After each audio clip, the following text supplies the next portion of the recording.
બોલી, જે હળવદમાં અત્યાચાર થયો છે, જે આજે પણ ખેડૂતો જેલમાં છે, અમારા કિસાન નેતા રાજુ કરપડા, અમારા કિસાન નેતા પ્રવીણભાઈ રામ જેલમાં છે, ત્યારે હળવદના ખેડૂતોને કહેવા માંગીએ છીએ, ખેડૂતો સાથે આમ આદમી પાર્ટી ઊભી છે.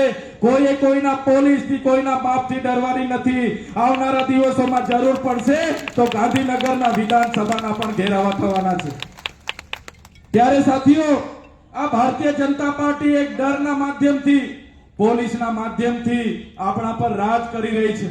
એ ભારતીય જનતા પાર્ટીના નેતાઓને કેમ છું, જો તમારા પર તાકાત હોય, જો તમારા પર પાણી હોય, તો જેટલા પણ સરકારી કાર્યક્રમો થાય છે એ કાર્યક્રમમાં પોલીસનો સહારો લેવાનું બંધ કરો, એ કાર્યક્રમમાં અધિકારીનો સહારો લેવાનું બંધ કરો.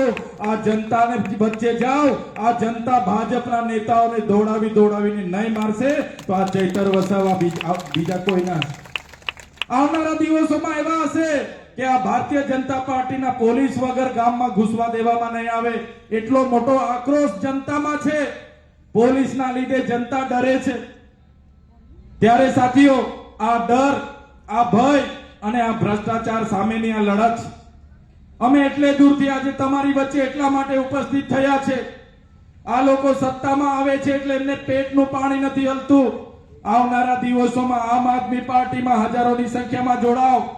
આમ આદમી પાર્ટીમાં યુવાઓ, વડીલો, મહિલાઓ આવો. તાલુકા પંચાયત હશે, જિલ્લા પંચાયત હશે, નગરપાલિકાઓ હશે, આવનારી વિધાનસભા હશે. તમે બધા આહવાન કરો, લડો, જીતો, સત્તામાં આવો. એ દિવસે જ આપણા લોકોના કામો થવાના છે. બાકી ભારતીય જનતા પાર્ટીની શાસનમાં કામ નથી થવાનું. ત્યારે એ વાત કરવા માટે આજે તમારી વચ્ચે આવ્યા છે. આપણે શિક્ષણની વાત કરીએ છીએ, આ લોકો મંદિર મસ્જિદની વાત કરે છે. આપણે રોજગારની વાત કરીએ છીએ, આ લોકો હિન્દુ મુસ્લિમની વાત કરે છે. આપણે આરોગ્યની વાત કરીએ, આ લોકો ભારત પાકિસ્તાનની વાત કરે છે. અને આપણે ખેડૂતોની વાત કરીએ, દેશના વડાપ્રધાન આત્મનિર્ભર બનવાની વાત કરે છે. ત્યારે આમના શાસનમાં આજે એમની નીતિઓ એ પ્રકારની છે કે ખેડૂત દિવસે ને દિવસે ગરીબ બનતો જાય છે. ઉદ્યોગપતિઓની લાખો કરોડની યોજનાઓ, લાખો કરોડની લોનો પાસ થાય છે અને અમારા ખેડૂતોને આત્મહત્યા કરવું પડે છે. ત્યારે સાથીઓ, અમે એટલું કહીએ છીએ, આ ભારતીય જનતા પાર્ટીની સરકાર એ ખેડૂતોની સરકાર નથી, એ આદિવાસી દલિતોની સરકાર નથી, એ પીછડો વંચિતોની સરકાર નથી. આ ભારતીય જનતા પાર્ટીની સરકાર એ એમના ઉદ્યોગપતિઓની સરકાર છે.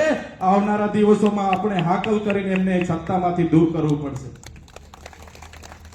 સાથીઓ, દેશની આઝાદીમાં આપણા ખેડૂતોના દીકરાઓએ શહીદી વહોરી. આજે દેશનું રક્ષણ આપણા ખેડૂતના દીકરાઓ કરે છે. આજે એમના નેતાઓના દીકરાઓ સારી જગ્યા પર પ્રમોશનો લઈને બેઠા છે. ત્યારે આ દેશ એ ખેડૂતોનો દેશ છે, કૃષિ પ્રધાન દેશ છે.